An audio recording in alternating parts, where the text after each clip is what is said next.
To my YouTube channel Andhra spicy food. ఇవాల్టి వీడియోలో మీ అందరితో నేను షేర్ చేసుకోబోయే రెసిపీ వచ్చేసి వంకాయ గుజ్జు కర్రీ అండి. వంకాయతో చాలా రకాలైనటువంటి రెసిపీస్ చేసుకున్నాము, కానీ వంకాయ గుజ్జు కర్రీ ఎప్పుడు చేయలేదు కదండి. ఇవాల్టి వీడియోలో నేను మీ అందరి కోసం ఈ వంకాయ రెసిపీని చేసి చూపించబోతున్నానండి. వీడియోని ఎక్కడా స్కిప్ చేయకుండా లాస్ట్ వరకు చూడండి. నా వీడియో నచ్చినట్లయితే ప్లీజ్ ఒక లైక్ చేయడం మాత్రం మర్చిపోవద్దండి. ఇంకా ఎవరైనా నా ఛానల్ను సబ్స్క్రైబ్ చేసుకునే వాళ్ళు ఉంటే తప్పకుండా సబ్స్క్రైబ్ చేసుకోండి. ఇంకా వంకాయ గుజ్జు కర్రీ ఎలా చేయాలో చూద్దాం రండి. మరి అందుకోసం నేను ఇక్కడ 1/2 kg వంకాయల్ని తీసుకున్నానండి.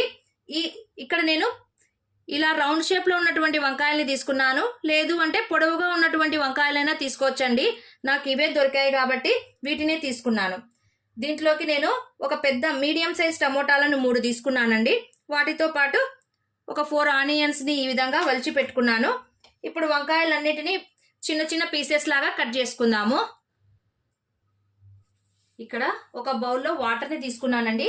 ఎప్పుడైనా సరే వంకాయలు కట్ చేయాలి అంటే అందరికీ తెలిసిన విషయమే కదండి. అందులో కొద్దిగా సాల్ట్ వేసేసుకొని కట్ చేసినటువంటి వంకాయ ముక్కల్ని ఇందులోనికి వేసేసుకుంటాము. ఎందుకంటే వాటర్లో సాల్ట్ వేయడం వల్ల వంకాయ కలర్ చేంజ్ అవ్వకుండా ఉంటుంది, అలాగే చేదు రాకుండా కూడా ఉంటుందండి. అలాగే నేను ఇక్కడ చిన్న నిమ్మకాయ సైజ్ అంతా చింతపండుని తీసుకున్నానండి. దీన్ని కొద్దిగా వాటర్ వేసేసి ఇందులో నానబెట్టుకుందాము.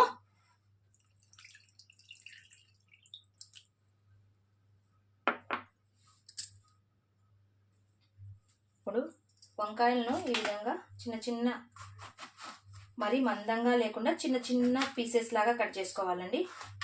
త్వరగా మగ్గాలి అంటే చూడండి, ఈ విధంగా చాలా పల్చగా కట్ చేసుకోవాలి. ఈ విధంగా కట్ చేయడం వల్ల వంకాయ త్వరగా మగ్గిపోతుంది.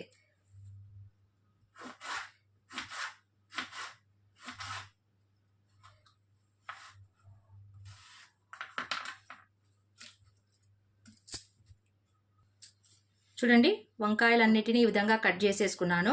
ఇప్పుడు స్టవ్ ఆన్ చేసేసి 2 స్పూన్స్ ఆయిల్ వేసేసుకోవాలి.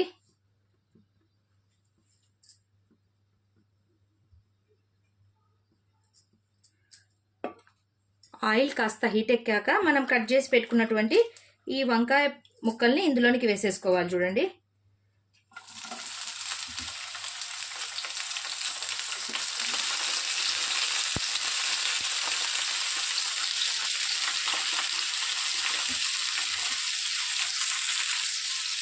ఇప్పుడు ఇందులోకి కొద్దిగా లైట్గా పసుపు, కొద్దిగా సాల్ట్ వేసేసుకున్నాము.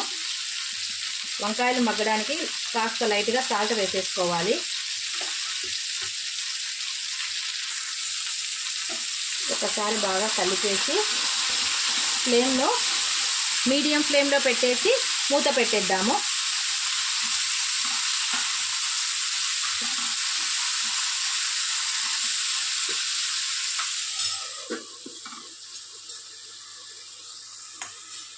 ఇప్పుడు టమోటా ఆనియన్స్ని కట్ చేసేసుకుందాము.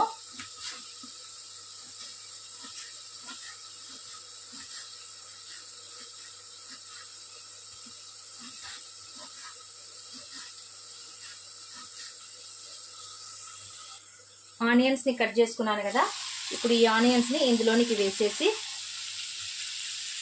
ఒక్కసారి కలిపి మూత పెట్టేసుకుందాము.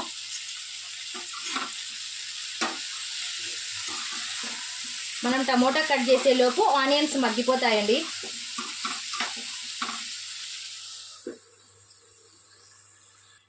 ఇప్పుడు టమోటాని కట్ చేసేసుకుంటున్నాను. చూడండి, మరి టమోటాకు ఉన్నటువంటి ఈ బొడ్డుని తీసేయాలండి. ఎప్పటికైనా కట్ చేసేటప్పుడు దీన్ని అలాగే ఉంచి కట్ చేయకూడదు. ప్రతి వీడియోలో ఇదే చెప్తున్నాను కదా.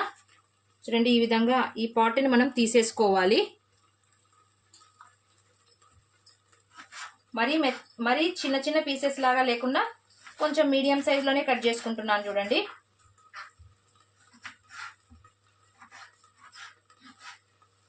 చూడండి, ఈ విధంగా చేసినా కూడా ఇది వచ్చేస్తుంది. ఇప్పుడు కట్ చేసినటువంటి ఈ టమోటాను ఇందులోనికి వేసేసుకోవాలి. ఒక 2-3 మినిట్స్ బాగా మగ్గనిద్దాము. టమోటా అంతా బాగా మెత్తగా మగ్గిపోవాలి. చూడండి, ఆల్మోస్ట్గా 50% కుక్ అయిపోయినట్లే ఉందండి.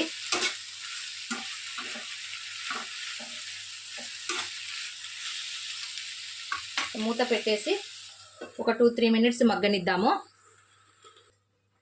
2 మినిట్స్ తర్వాత చూడండి, టమోటా వంకాయ బాగా మెత్తగా మెదిగిపోయాయి కదా. ఇప్పుడు స్టవ్ ఆఫ్ చేసేసి దీన్ని కొద్దిగా చల్లారబెట్టుకొని మిక్సీ వేసేసుకుందాము. చూడండి చక్కగా మెదిగిపోయింది కదా. మరీ ఎక్కువగా లేకుండా కచ్చా పచ్చాగా మిక్సీ పట్టుకోవాలి.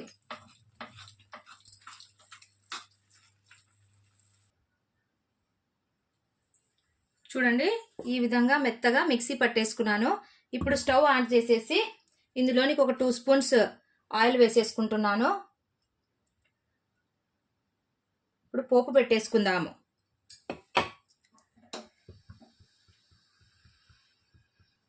ఆయిల్ బాగా హీట్ ఎక్కిన తర్వాత నేను జీలకర్ర ఆవాలు అన్నీ మిక్స్ చేసినటువంటి పోపు గింజలను వేసేసుకుంటున్నాను. వాటితో పాటు కొన్ని వెల్లుల్లి రెబ్బలను కూడా వేసేసుకుంటున్నాను. చూడండి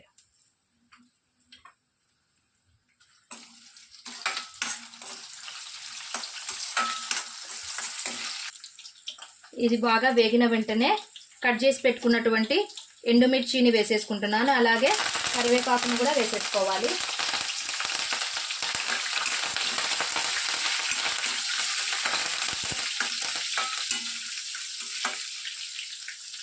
చూడండి పోపు అయిన వెంటనే మనం మిక్సీ పట్టుకున్నటువంటి ఈ వంకాయ పేస్ట్ని ఇందులోనికి వేసేసుకోవాలి.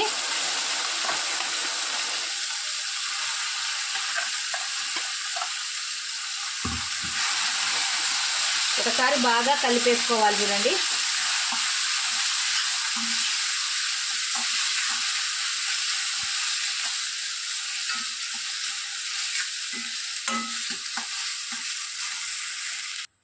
ఇప్పుడు ఇందులోనికి టేస్ట్ని అడ్జస్ట్ చేసుకుంటూ కొద్దిగా సాల్ట్ వేసేసుకుంటున్నాను.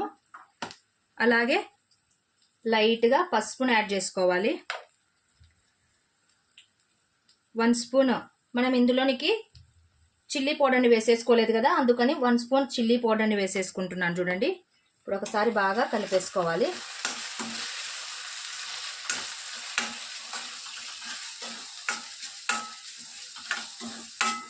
ఇంకాస్త స్పైసీగా తినే వాళ్ళు ఉంటే ఇంకొద్దిగా చిల్లీ పౌడర్ని యాడ్ చేసేసుకోండి.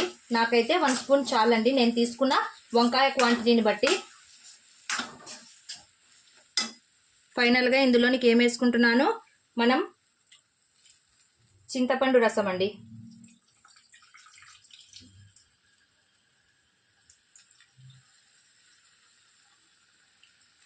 చింతపండు రసం వేసిన తర్వాత ఒక 5 మినిట్స్ మూత పెట్టేసి బాగా ఉడికించుకోవాలి.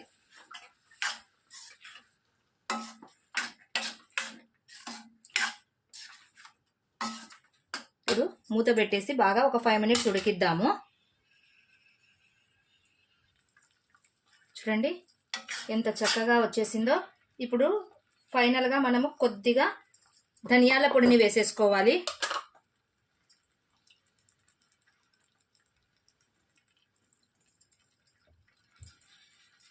అలాగే కొద్దిగా ఫ్రెష్ కొత్తిమీరని కూడా వేసేసి ఒక 2 మినిట్స్ ఉంచి ఇంకా స్టవ్ ఆఫ్ చేసుకోవడమేనండి.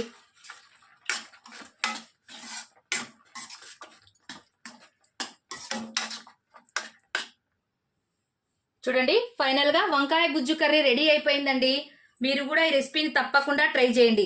ఈ వంకాయ రెగ్యులర్గా చేసుకునే దానికంటే చాలా అంటే చాలా టేస్టీగా ఉంటుందండి. ఇది చపాతీలోనికి కానీ, పుల్కాలోనికి కానీ, కిచిడీలోనికి కానీ, దేనిలోకైనా చక్కగా సెట్ అయిపోతుంది. మీరు కూడా ఈ రెసిపీని తప్పకుండా ట్రై చేయండి. నా వీడియో నచ్చినట్లయితే లైక్ చేయండి, మీ ఫ్రెండ్స్ అండ్ రిలేటివ్స్కి షేర్ చేయండి. మరిన్ని సింపుల్ అండ్ టేస్టీ రెసిపీస్ కోసం నా ఛానల్ను సబ్స్క్రైబ్ చేసుకోవడం మాత్రం మర్చిపోవద్దండి. Thank you for watching. Take care. Bye.